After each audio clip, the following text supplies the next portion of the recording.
it's hungry for gold, gotta learn to let it go. Welcome to Wake the F Up podcast, where we talk about living consciously and helping people uncover their essential selves so that they can stop sleepwalking through life.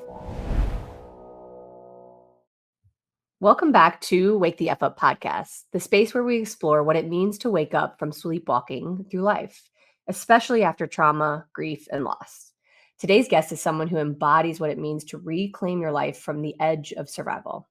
Dr. Brody Miller is a doctor of natural medicine, a brain injury survivor, and the creator of Rebound Method, a science-backed approach to rewiring the brain and reclaiming cognitive function after trauma. In 2016, after a brutal assault left him with a traumatic brain injury, Dr. Miller faced seizures, brain fog, and cognitive decline. But what makes his story so compelling is not just the pain that he endured, it's the power that he reclaimed.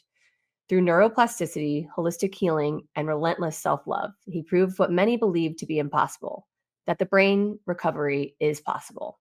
His work now is changing thousands of lives, empowering people not just to heal, but to fully return to themselves. Well, Dr. Miller, welcome to the podcast, and I'm just so honored to have you here. Welcome, welcome. It's so great to be here. Thank you for having me. Oh my gosh, it's my pleasure. And your story is really impactful and powerful. And we were just giggling, both of us, about how hard it can be sometimes to get in the chair. But I really found that your story is multifaceted for healing trauma in the brain. And I think, you know, as a griever, as a widow, and as a person who represents grievers, I think it's really important to talk about how trauma can affect the brain, both physically, you know, physical trauma, but also you went through quite a grief cycle yourself. So maybe just tell the listeners a little bit about yourself and how you got to be sitting in the chair today to represent healing brain injury. Sure, I would love to. And you're exactly right. Trauma often starts and it's a physical thing and it ends up emotional, mental, and spiritual. And what happened was the worst part of the whole ordeal was the guilt and shame that I felt after the assault with the bouncer because it was captured on local news TV stations and over 100,000 people saw it. So it really was an insult to the injury type moment. It was the worst moment captured and everybody saw it. So I felt a lot of guilt and shame for a long time. But on top of that, there was memory loss. There was impulsiveness, which was probably one of the worst symptoms I dealt with. And so, long story short, when I realized that it wasn't a moral issue, I wasn't a bad person because I was impulsive and I was making bad decisions. What I realized is that it was just a brain damage issue. And that was causing the impulsiveness. And when I studied the brain and learned about the brain, that the front of the brain is usually where brain trauma occurs, that was causing the impulsiveness, the decision making, the issues, poor focus and concentration, et cetera, et cetera. I was like, oh, well, I'm not a bad person once again. Let's figure out how we can fix this thing. Unbeknownst to what doctors were telling me at the time, there was no science of neuroplasticity or no talk about it at that time. But when I did discover that that was the truth, that the brain could get better, I went from having 3 grand mal seizures a month. I went from having horrible focus and concentration issues, drug addiction, drug abuse. I mean, you name it, to becoming a completely different person. I used to smoke and drink. I now read. So I really replaced a lot of bad habits with good ones. And now it's the miracle. To me, it's a miracle. That really is a miracle. And I think it speaks loud to a lot of our listeners to say that when we think about trauma, and I'm so pumped because I was accepted into the SE program under Dr. Peter Levine, and we did a long 4 days of 8-hour Zooms learning about trauma in the brain and how it impacts on the nervous system in the body. And it's interesting that one of the biggest things that we don't discuss very often about trauma, because there's just so much that happens in the body and the brain, is the lack of choice, right? So when this thing happens hard and fast and the overwhelm in the system of our body, and it can be a physical injury or it can be an emotional injury, happens when choice is taken from us. And a lot of times, in order to go away from this, what they say is the trauma vortex, and go into the counter vortex, so that's healing away from the trauma that happens to people, we need to reassemble a sense of choice. And I was just thinking, like, while you were talking, it's so true. Even to physical injury, you had to choose and take control a little bit of your situation and replace negative thoughts and even negative diagnoses, right? Like sometimes doctors are very absolute in the Western world. And I think sometimes adding a little Eastern spin to things, or a more holistic approach, is like, yeah, okay, well, maybe this malformation needs to have surgery to repair. And maybe I am going to be cognitively struggling a little bit in my frontal lobe for a while with the malformation or the repair from it, the surgery, but I have choice of my thoughts and my actions. So can you speak a little bit to how empowering that was to you to realize that you actually had a decent amount of control over your future? Yeah, it was incredibly empowering and a huge revelation for me that something so obvious that our choices and decisions matter, but at that time it didn't feel like it did. And the thing that's interesting is you look at other animals in the animal kingdom, and their body will take control. Like if you give a dog the option to eat food, it can't resist that. But what we're gifted as humans is we have this huge frontal lobe that allows us to make different decisions than we did the day before, and kind of catch ourselves and kind of put on the brakes like, no, I don't want to do that anymore. And when I realized that I had more control in my recovery, first I had to take accountability for a lot of bad choices I make. But when I took that accountability and looked myself in the mirror, I was like, okay, well, now I took accountability. Let's make better choices and move in the right direction. And that in itself is going to help my brain heal and get better. It's really cool. And I was thinking too, I'm a mother with a blended family of five grievers, five children that are grieving, I should say. And then my husband and myself are both widowers and widows. Um, It's interesting to watch trauma play out in my home every day. It's like how you can react without thinking, right? So like it's definitely trapped in the body, and then something will happen and you have a lot of reactions. When you talk about reclaiming your brain, what parts of yourself did you think were really taken away? Which we kind of touched on it a little bit. And then if you would share with the listeners, what did it feel like to slowly reclaim these parts, and what parts did you change as a whole in this new version of yourself, or were you able to kind of pull back some of the pieces of yourself originally? Well, it was kind of like peeling back the curtains. And when I discovered a meditation practice, that's when the big changes started happening. And I remember one time very clearly, we're talking about trauma in the body. I closed my eyes for like a long meditation, nothing normal. And my body started shaking. And this crazy, scary thought I had at the time was, did I developing Parkinson's disease from my brain injury? Because I was shaking like crazy and I couldn't control my body. But then I had a huge release of energy in my body. It was just incredible that when I accepted that shaking and I didn't fight it anymore, it was like the body released so much trauma in that moment. And I Wow. felt completely like new. And it just fascinates me that our bodies and minds are so smart. They're incredibly intelligent. But the problem is we often get in the way of the healing process. And what it looked like me recovering and getting my memory back was it really felt like I was creating a new identity. So people that have brain injuries often want to get back to who they used to be, but you'll never find that because that's in the past. And it was creating a new identity and focusing on the future every day of who I could become versus who I used to be. It was really an interesting process, like really changing. I'm a completely different person. Completely different person. You know, it's really similar to being a widow or being a griever. In the initial loss, you're kind of just sitting still as though the rest of the world is moving very fast. And I imagine brain injury might have felt the same way, right? Like everybody's going on about their day and their world, and you're stuck. Sort of like this major thing happens, and then you recognize that you're alone, and that you'll never again be that person that you were just whatever 20 minutes before the accident happens, or 5 seconds really before the loss. Yeah. And then there's almost this fight within yourself, which it sounds like you had this, as I think most widows do. And to be honest, like, it's not surprising that we reach for coping strategies of drinking and drugs, right? That it's Mhm. so overwhelming because you can't get backwards to where you want to be, where it was comfortable, and your Right. body is just like full of all this anxiety and tension. And so to numb that with substances makes sense to me, because it actually Mhm. does calm your system.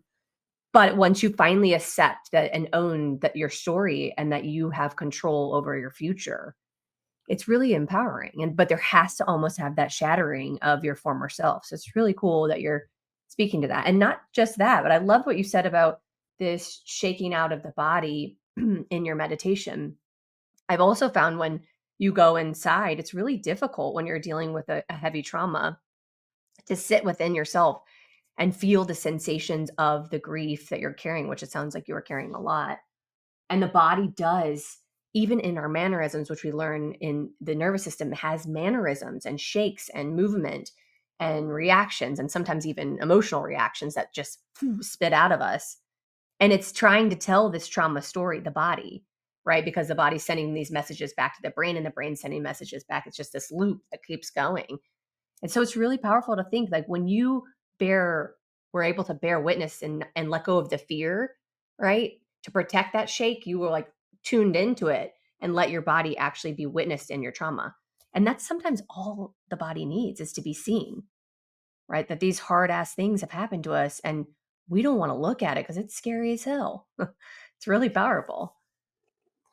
It is, and I think, like you said, it's the kind of the death of the old version that we used to be, and that's horrible because it's a horrible feeling at first because we have all of this wiring in our brain and our nervous system, and literally who we used to be kind of has to fade away and die. And that's a painful process, even just two brain cells connecting.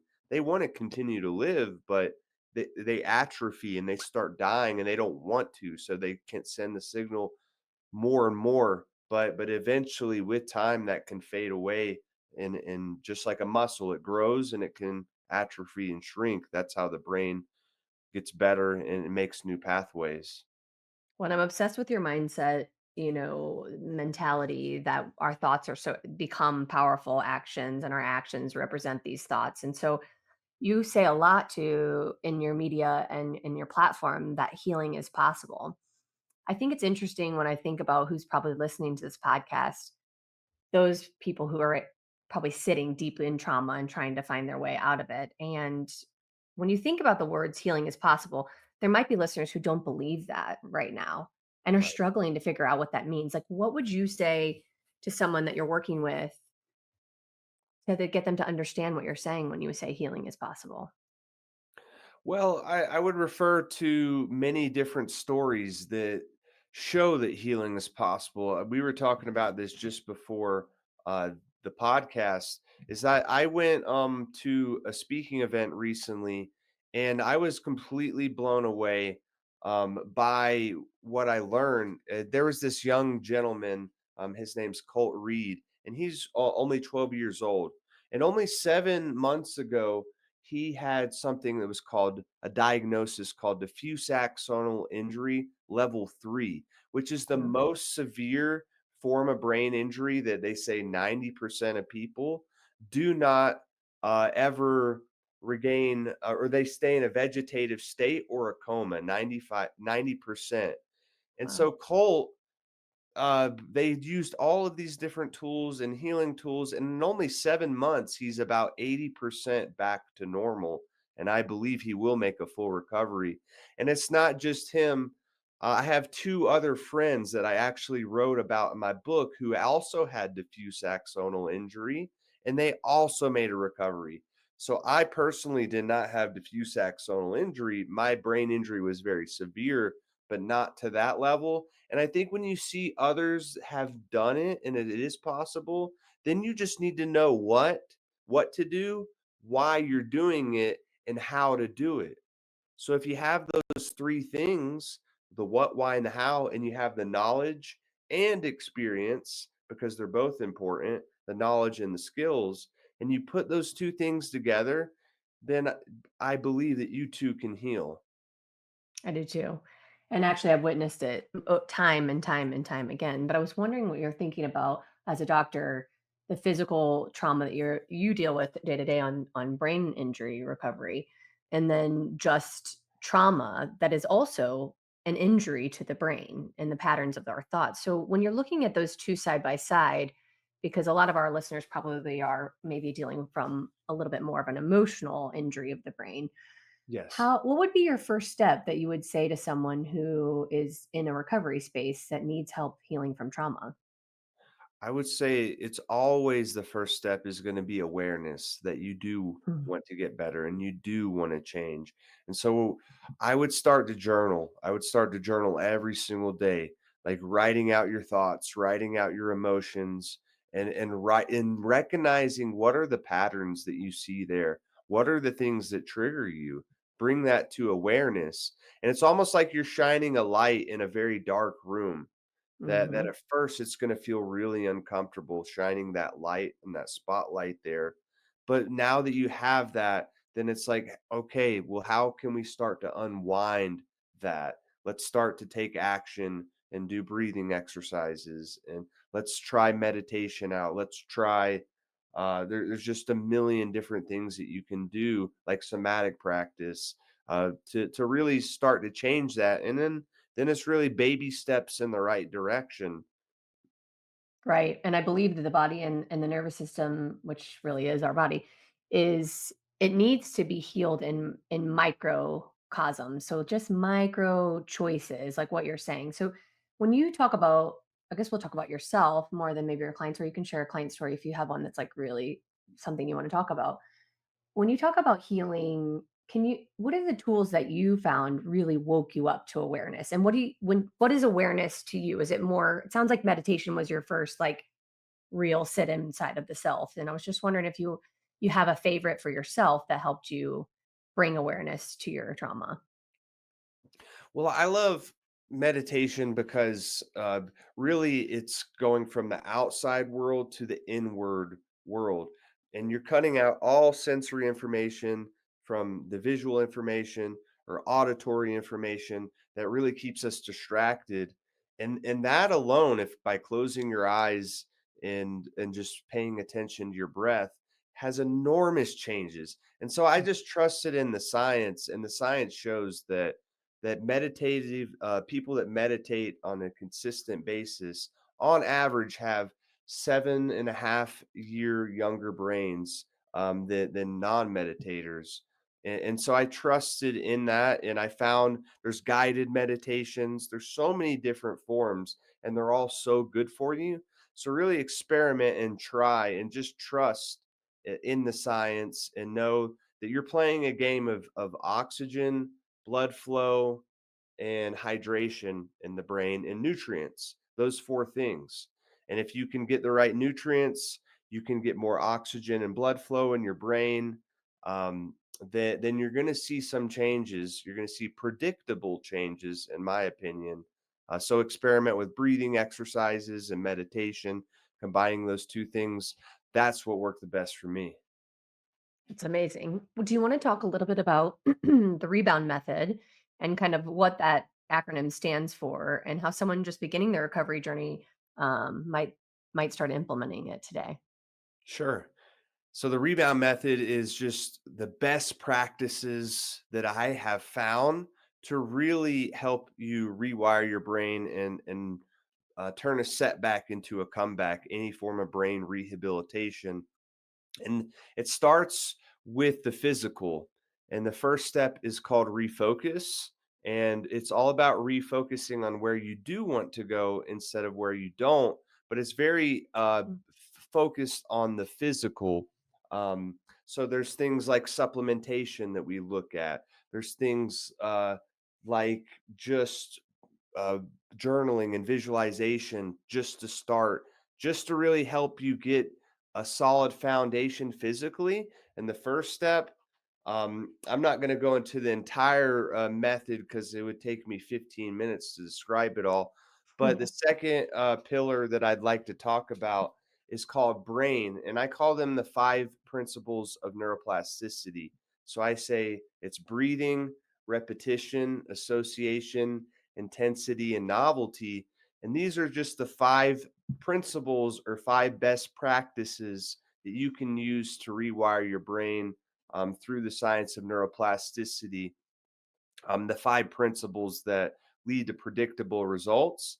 And then the D, the last pillar, is about dedicating yourself to a long term recovery because they find that it takes 60 to 254 days to create a new network or new series of brain cells communicating and automatically working together. So you create new networks that you do actions and behaviors and habits just automatically. You don't even have to think about it. And so, brushing your teeth or tying your shoes, but you can exercise any of that stuff. We can make automatic and empowering and create a new you. It's amazing, especially given our culture, which just glorifies quick fixes. What you're saying is, in order to rewire our brain and to heal from trauma, we have to be ready to hit the long haul and make small changes every day. And it really starts with taking care of your physical container, and then maybe even deeper, rewiring the brain via our thoughts, via choice, which is really cool. You're exactly right. Changes happen over a long period of time. Even if you can just dedicate 5 minutes a day, when you do the math, 5 times 365 days in a year, and then you look at how much time that is, it's about 1,800 minutes, which is about 30 days of training. And if you just 5 minutes a day, like there's really no excuse to not use that. Yeah, there's a really cool book called "Take the Stairs," and it's interesting. That's actually like more about productivity, but it's an interesting metaphor for life. It's like, well, if you're going to take the stairs versus the elevator every day, you're going to add up adding miles and miles and miles on your body, which is really cool. And it's a simple thing. So it's really like that in healing. And I think doing something every day to move away from the trauma that pulls you back into the negative side effects, energy, and repercussions on the body, and really take yourself towards what it is that you want, which is love, healing, and taking good care and reaching for joy and the things that feel sometimes unobtainable when you're in a trauma Yeah. centered mindset, right? Mhm. And it's crazy. I'm coming off of an interesting April Fool's Day was the day that my first husband was diagnosed with cancer. And this is the 11th anniversary of that diagnosis. And Mm. I went down in a mental spiral on April Fool's Day, which was yesterday. Yeah. And it started actually the 31st, of the day before that evening. I recognized, man, 11 years, and it's still this trauma as I've worked in trauma therapy and somatics and physical movement and nutrition, you name it, like all the things to bring in health. It still was trying to pull me into the trauma vortex. And I just, in some ways, did. I let myself go. And then I Mhm. realized I was in the vortex, like, oh, all the PTSD, the thoughts of all the things that had happened to me, and the Mhm. way to pull myself out of it was, looking back at all the things that I have, how far I've come potentially, and all the things that I've done to recover and get to where I am today. And like when I shifted my mindset to joy and what I'm working on to get out of it, I was really able to not go down that spiral. But it's interesting, right? Like do you continue to find yourself sometimes going back into your trauma and having to re-pull yourself out like I do 11 years later? Oh yeah, absolutely. And I've seen that through self-sabotage at different times.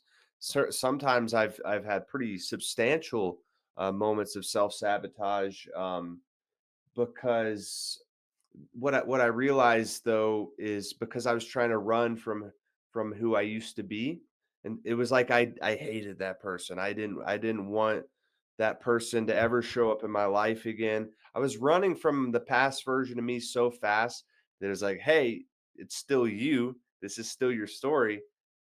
And sabotage basically happens and you go back into that vortex. So it's be very mindful that, like, don't hate the old you, and don't hate those decisions or choices, or the way that you were acting. Just give compassion and love to that person, and there'll be a lot less of that self-sabotage. I know, and I often think, at least in my own healing journey and a lot of my clients, is there's so much that happens in trauma, especially if trauma is more than just like a single incident, right? So you had multiple traumas happening. You had the incidents of being attacked, you had the brain injury, you have the surgery, you have the loss of the stuff, then you have addiction to try to numb. And like there's so many things that can happen as a repercussion of maybe one traumatic incident. And when you're Mhm. trying to peel through all that, it takes a long time to witness and release these multifactorial issues that are stored in our body and our brain. And I just think we have to witness the person and what we went through to say, like, that was really hard. And I was just Mhm. wondering, like, how did you handle your grief about it? How do you witness today even the hardships that you've been through? And do you find that that helps you to affirm it? Well, I've recently discovered this only in the past like year and a half, is that we form memories. We have memories, but memories are always changing. We don't see the past as it actually was. We see the past and how our brain like wires it, and knowing that there's an idea called memory reconsolidation, and I use some like a neurolinguistic programming technique that really helped me. And basically, I go back not to say that that incident never happened, but I take the emotion out of it. And how I do that is I make it black and white. I turn that mental image black and white. I make it small. I take away the emotional intensity, and then I attach how I would have wanted to act and be in that situation. And something amazing happens in the brain when you change that and make this new picture in your mind. Once again, not to say that it didn't happen, but how you would have wanted to be. The brain interprets it as the real picture. And so it freed me up from a lot of my trauma and self sabotage that I just kept thinking about again and again and obsessing about. And it's amazing. It's amazing. Can you repeat the name of that technique? That's really amazing. It's called neurolinguistic programming, but the specific technique is called the self-concept model. There's a Wow. guy named Steve Andreas who discovered this crazy phenomenon, and it's amazing. It's really really great work. If It's really anybody wants to cool check it to out. look at these uncoupling. Yeah, we'll definitely put that in the show notes because I'm thinking about there's a lot of techniques like EMDR similar when you're uncoupling by using bilateral stimulation, uncoupling the emotion to the imagery that is stored in the memory in the brain. And that it's weird when you look at it and you do EMDR practices, or what you're talking about is you take the moment, yes, you take out the emotion, or maybe you uncouple the emotion and then with a question, you can almost say like, what if in that scenario, like what if after the bouncer attacked you, you saw yourself in a different way or you looked at it from a different angle? And it is really, really healing to say, yeah, like that me was real. That was really terrible. What happened to me? Take a moment, reflect on it, and then change your maybe your lens or your viewpoint of where you were in that situation. Because it's weird how we store sometimes these images. And you're right. I don't know that they're totally accurate. I think they're the lens for which we believe who we are, and maybe even a reflection of our own love for ourselves, which is, I think, for most of us based on our childhood and very multifactorial, but it's also it can be Yeah. a struggle. I know for me, I'm like, Mm. ooh, my not enoughness will get in there all the time where I'll see the worst version of myself and the voices in my head often reflect that, and it's not accurate all the time or most of the time, really the brain. It's It memory. isn't, and I don't know the exact studies, but they say like 80 or 85% of what we thought happened like is completely inaccurate. Or I don't know how you would test that, but I think that is true to some extent. Like we're we're we're like looking back on our life through a certain color or lens. Like emotions have colors, and Mhm. it's we don't see the world as it is. We see the world as it's electrically, chemically produced and transmuted in our brains, pretty much. Yeah, it's really cool. When you study somatics, you would love it because it's very similar to what you're studying. I mean, it Mhm. takes into account a lot of the nervous system energy, which is just that feedback loop of we think about the world and every moment that we're even this moment we're talking right now, you can sit inside your body, or the listeners, if you're listening, sit inside your body sensations, and we're making decisions based on our body sensations on if what's happening in front of us is safe or dangerous. So different than where you had your brain injury in the front brain, the reptilian brain in the back. I mean, this is the oldest part of our brain, which is it makes these decisions. Are we safe to connect here, or is it Mhm. dangerous? Do we need to protect here? And your body language and sensations will reflect. If you're in protection, your shoulders go up. If you're really anxious and need to get out of somewhere, your heart rate, you know all these physiological responses. If you're frozen, you've gone too far into that fight or flight state, you can get stuck, and then your body rests, your body freezes. You can think of animals and how they respond in trauma situations. And we carry all this all the day long. We're making these subconscious decisions from body sensations that something is safe. And when you think about that in life in relation to maybe your loved ones, like maybe your family that's not very healthy, right? We're constantly deciding whether to or not allow our brain to open up and connect. And it's really powerful when you think about healing, that safety starts in the body, healing starts in the body, connection starts in the body, and we have to pay attention to whether we feel safe or not. And so I was kind of thinking about you and your healing journey. I'm not sure if that resonates with you. Have you learned to build safety in your own body and in your own life and in the person that you are today? And did this recovery for you have something deeper, a deeper connection, an emotional connection, or a spiritual connection potentially that helped you return to, this entire life change to help others? And it's really powerful. Yeah, I mean, it definitely resonates with me, like finding safety in your body again, because your body, as you said, the brain's number one job is to survive, and it doesn't matter whether um, it's not helpful. It's like it's okay. I want you to survive, and nothing else really matters. So say you have food, you have water, are you safe? Basically, the main things, and then it just wants to conserve energy after that that state. So it doesn't matter if we create a bad habit or a bad pattern or a positive one. It just wants to save energy and keep us alive. As far as like spiritual and like spiritual experiences is I did have several kind of out of body experiences that were just it was as if basically I was on a beach and I was doing a meditation and I became one with all of the universe.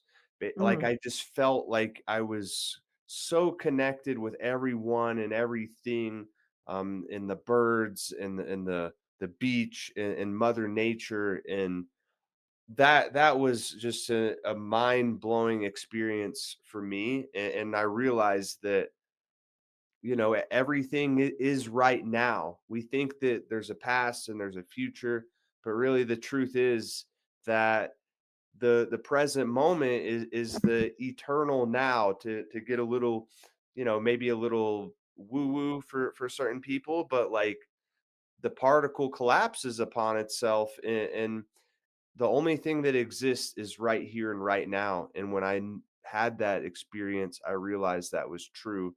Because a lot of people, when they pass away and fade away, they have a similar experience that they see all of their life in only a few moments, and time is not linear, right? We think that Mm-mm. time is just consistent, but how can 1 hour, 1 minute somewhere feel like an hour, and then 1 hour somewhere can feel like a minute? So It's Well, and just the construct of time and calendar, if you really study it, is actually a human construct, right? And it's mm, helpful for keeping organized and for many things, but at the same time, you're right. Like when you really do a deep dive, I mean, like The Power of Now, hello, that book is so life changing where you're like, nothing is real except this very moment that you're in. Everything else, as we already said, is a filtration, right? From the brain, from our mhm. own lived experiences and how we feel about ourselves. And that's reflected in how we look at the past and how we are afraid of the future. And it's so interesting to think about for you living in the now. What does that look like? What's powerful for you in the now? Like how do you stay in the present moment day to day? It's hard, right? It's so hard. It is very hard. It's an easy kind of ish concept, right? But I'm like, It's a how do you easy stay? concept. But when we Really look hard. at it, there's a cell phone next to me. There's cars driving by outside. There's TikTok. There's a million social media platforms. Yeah, but like the only way is realize like when you focus on just here and right now, one thing at a time, there's nothing better for our focus and concentration. Absolutely, when you look at the brain scans, that when we're focused on one thing at a time, it's very bringing yourself back to the present moment again and again and again, whether it's through breathing, whether it's through focusing, or whatever you need to do, know that it's a skill. I mean, it basically is a skill that you get better at. And if you feel scatterbrained and that monkey mind is getting louder, as it does with anxiety, you can bring that back just here right now. It has a skill. It's really powerful. And I don't know. I'm wondering, like, there's so many different brain types and neurodivergency out there. Like, I know I suffer from ADD myself, and sometimes I Mhm. wonder if it's a trauma response.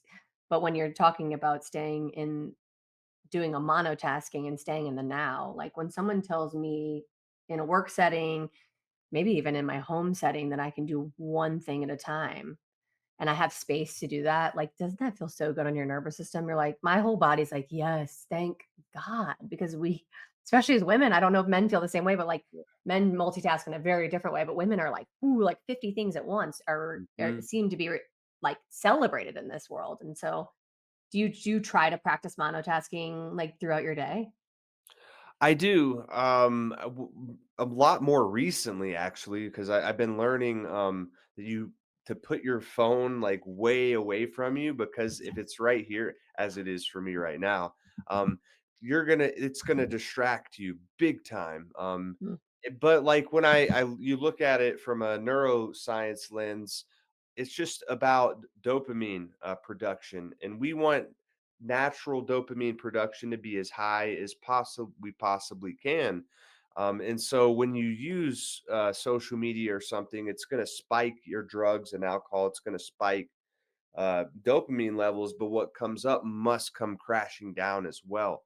So focusing on one thing at a time can feel boring and monotonous, but that's actually a sign that you're doing things right and creating a natural dopamine production, in the ability to concentrate. And so, yes, it's something that I do my best, but I'm just like anybody else too, though. It's hard. I mean, when talking about dopamine, I was wondering if you had a favorite, um, thing you do or maybe a suggestion to the listeners.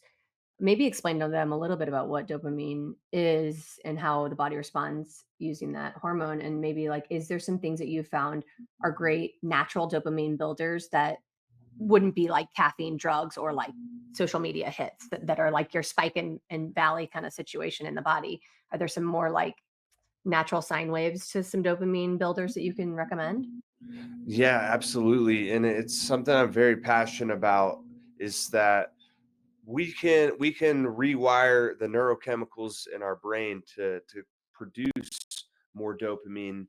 And what it is basically it's a reward and motivation chemical, but it motivates us to do certain things so that we can by the end get that boost when it actually happens. So we need motivation to get us back in the old times. You people would be out and they would have natural dopamine because they needed to go find food. But Mhm. today, in today's age, we can get it so quickly through social media or porn or whatever that might be. It screws things up. And natural ways, number one is movement and exercise, I would say. So get moving, get sunlight, cold showers, cold exposure or heat exposure like sauna is another way to boost things more naturally. Um, Meditation or focusing on one thing at a time. You can get like a candle and light a candle up in a dark room and just focus only on that candle. There's so many ways that we can boost dopamine in a very natural way, and ultimately create increase your baseline level. Because if you're not feeling motivated and depressed, we can raise that baseline level naturally over time. What is your favorite dopamine helper or increaser? Do you have like a certain thing you do that I know meditation we talked about. Is there anything else besides the meditation? Well, I personally love, like, cold showers in the morning is that's a way to boost dopamine levels by, 250%, and Wow. so if you're not, like, able to wake up and you don't have, like, a you don't need to, like, rely on coffee or something like that to get you up, that's a great way to wake yourself up, but also, like, increase your natural production of dopamine. It's so funny. My husband naturally finishes the shower so he's like normal hot shower, does the whole ritual of whatever, shampooing and all the things. And at the end of his shower, he takes a 10-second like cold plunge, like turns it to as cold as possible and just stands there. And he swears by this, like that this is like starts his day off. And I resist that very hard. I'm like, I have not been able to get into the cold plunge, but I do love movement. Of course, I'm a Pilates expert, and that was my first dive into mindfulness. I mean, I was a hot train wreck before I found Pilates, so it's pretty funny to like notice how our body will find equilibrium in the best way it can, right? Like we reach for these things without even thinking about how powerful they are. It's just when you pay attention to the sensations in your body and bring an awareness, as you're saying, you might find it a little easier than we think to reach for these healthier things. Our body wants to get back to a sense of balance, which is really cool. Well, I was kind of hoping maybe we would end on you talking about your recent speech. So you gave this big speech. I know you've got a lot going on, and maybe tell the listeners, a little bit about like your favorite thing you're doing now and like how they can find you. We're going to put all of your connecting points into our show notes. So listeners, you can just log on and find all of Dr. Brody's information to reach him because he's doing a lot of different cool things to reach and help people. Thank you. So the speech was really cool. I went out to San Diego and I was invited by a friend, and I was so nervous prior because I was 300 people I was speaking in front Wow. of, and that can be really scary for the nervous system.